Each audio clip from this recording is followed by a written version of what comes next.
Welcome to today's Explainer. We're diving straight into Crysticism Christocode 923, the Grand Blueprint Challenge.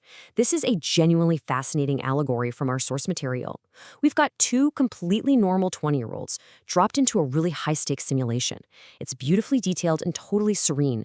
No flashing lights, no glitch art, just a grounded, vibrant atmosphere designed to test their character. We're going to break down its core concepts and see exactly what it tells us about effort, distraction, and, well, what victory actually means. So let's get right into it. So ask yourself this. What happens when doing absolutely nothing is rewarded as the ultimate victory? Seriously, have you ever looked around and kind of felt like the people taking shortcuts are the ones getting ahead? That right there is the beating heart of today's analysis. The source pits the raw value of active, grounded effort against the incredibly heavy pull of digital nihilism. We're looking at a scenario where the traditional rules are literally flipped upside down. And watching how these characters react, it completely exposes whether they have a solid internal foundation or, well, not at all. Section 1. The Grand Blueprint Challenge. Entering the simulation. Let's set the stage and look at the actual mechanics of this third event in the simulation. The environment here is just incredibly vivid. Picture this, a deeply serene stadium bathed in this calm, rose-pink frequency. Right in the very middle is a massive white square perfectly marked out on vibrant emerald turf. Our normal 20-year-old contestants start dead center. Their task? They have to collect 4 fragments from mysterious shrouded figures waiting patiently in the 4 corners to assemble what's called the Grand Blueprint. No chaotic distractions, just a perfectly clear space for a profound test of the human spirit. Now, you can't just sprint around and grab any piece you see. It's not a scavenger hunt. It's a rigorous test of integrity. The Grand Blueprint is described as a map of the straight path. To actually assemble it, contestants have to actively discern between genuine wisdom from true teachers and highly deceptive shortcuts pushed by false prophets. It's all about active perception. Moving to Section 2, Sacred Labor versus Sleep Fog, meet Evan and Rev. This is where the narrative really takes off, contrasting our two completely normal 20-year-old players. The source draws an undeniable contrast here. On one side, we have Evan. He's deeply grounded, standing in perfect vertical alignment, and completely focused on what the text calls sacred labor and active observation. He's totally present. But then, right next to him, we've got Rev. Rev is suffering from a massive vibrational leak. His energy is just spraying outward toward his wrist device. He's totally enveloped in this heavy, apathetic sleep fog of modern nihilism. The text actually diagnoses Rev's condition as horizontal obsession. You know how it is? It's so easy to just get glued to a glowing screen and entirely disconnect from the physical world. Instead of focusing on the massive task right in front of him, Rev's energy is being drained by political tribes and celebrity feeds. He's constantly feeding this digital ghost just for a fleeting sense of belonging. And the results? Complete apathy. He's basically in a state of absolute vibrational bankruptcy. Let's move on to Section 3, Spotting the False Prophets, Navigating the Corners. Let's see exactly how Evan handles this pristine white square. So Evan takes a deliberate, chronological journey around the square, and he doesn't rush this. First, he heads north and completely rejects this loud, metallic figure draped in cheap tinsel offering a shortcut to sovereignty. Then, heading east, he earns a genuine piece from a plain gray figure who whispers about the divestment of ego. Out west, he runs into an afterlife salesman pushing this highly toxic scroll of equity, basically a seductive promise to just finish the race for him, and Evan explicitly turns it down. Finally, in the south, he earns the last piece from a silent figure holding a heavy stone. It's all about methodical diligence and turning away from false promises. But while Evan is doing all of this, what is Rev up to? Absolutely nothing. He just stands completely still in the dead center of the emerald turf, hands shoved deep in his pockets. He's cynically decided the system is permanently broken.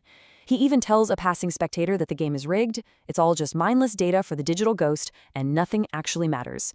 He physically embodies total apathy, completely refusing to participate in this sacred labor. Which brings us to Section 4, the illusion of zero risk, the inversion of victory. So Evan completes the beautifully glowing blueprint, but then a massive twist, introduced by a character named Sir Pent. Sir Pence steps onto the field in a shimmering, tailored suit and introduces this incredibly twisted, mechanized logic. He argues to the judges that because Evan ran around, interacted, and risked making mistakes, his effort was inefficient. Meanwhile, Rev, by doing absolutely nothing, supposedly achieved a flawless state of non-error. According to this fallen mind logic, Rev, the guy who exerted zero effort, should be declared the true winner. No way, right? The text defines this as the philosophy of zero risk. Serpent and the clouded judges use it to hand the grand victory directly to Rev. It's wild. They are literally flipping the foundational idea of achievement completely upside down. They're rewarding a 20-year-old for his apathy and digital sleep fog, instead of actual integrity. And incredibly, the judges fully agree, claiming Rev perfectly executed this zero-risk model. And just like that, boom, one massive point goes up on the glowing scoreboard for the mechanized side. The soulless ones sitting up in the stadium crowd just erupt into deafening cheers. They are vehemently celebrating a pure handout over genuine human labor. The whole idea that you can reach the finish line without ever having to actually put on your boots and climb the mountain yourself. But wait, let's look at Section 5, the shield of higher law, the real consequences. Because as our explainer reveals, the story absolutely does not end with a fake point on a digital scoreboard. When that opposing crowd cheers this unearned victory, that incredibly chaotic, jagged energy sweeps across the turf and acts as a literal physical stress test for both Evan and Rev. It's described as a vibrational attack meant to violently shatter anything lacking structural integrity. This right here is the critical moment where physical and spiritual realities have the final say, completely regardless of what the judges ruled. Look at how perfectly this compares their final states when that wave of chaos hits. Evan's completed blueprint instantly transforms into a brilliant, impenetrable crystalline shield. He is deeply protected, serene, and grounded.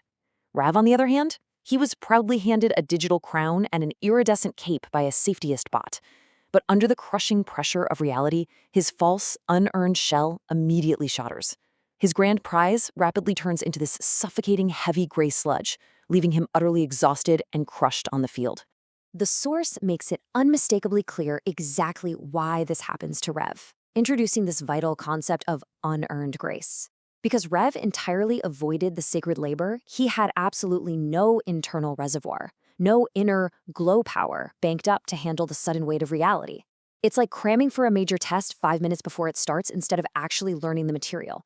The free stuff he was so easily handed was actually a dangerous anchor of atmospheric slime. It dragged him straight down the microsecond it was legitimately stress-tested. Meanwhile, Evan has a profound realization standing strong in the center of the field. That external validation, that single point on the glowing scoreboard, it never actually mattered in the slightest. He didn't do the hard work for the score. He did it to build the blueprint. And because he put in that grounded, sometimes tedious effort, it expands outward into a portable fortress of the mind, casting a beautifully serene dome of light that protects him and everyone lucky enough to be in his frequency. Which brings us directly to the ultimate takeaway from the source text. The narrator notes that while the external scoreboard was a complete lie, the internal green ledger of the soul was perfectly balanced. So I'll leave you with this to deeply consider. When society flips the rules upside down and the world genuinely tries to reward absolute nothingness, true victory isn't about what you are freely handed. True victory is the very real protective strength you actively build through your own dedicated sacred labor.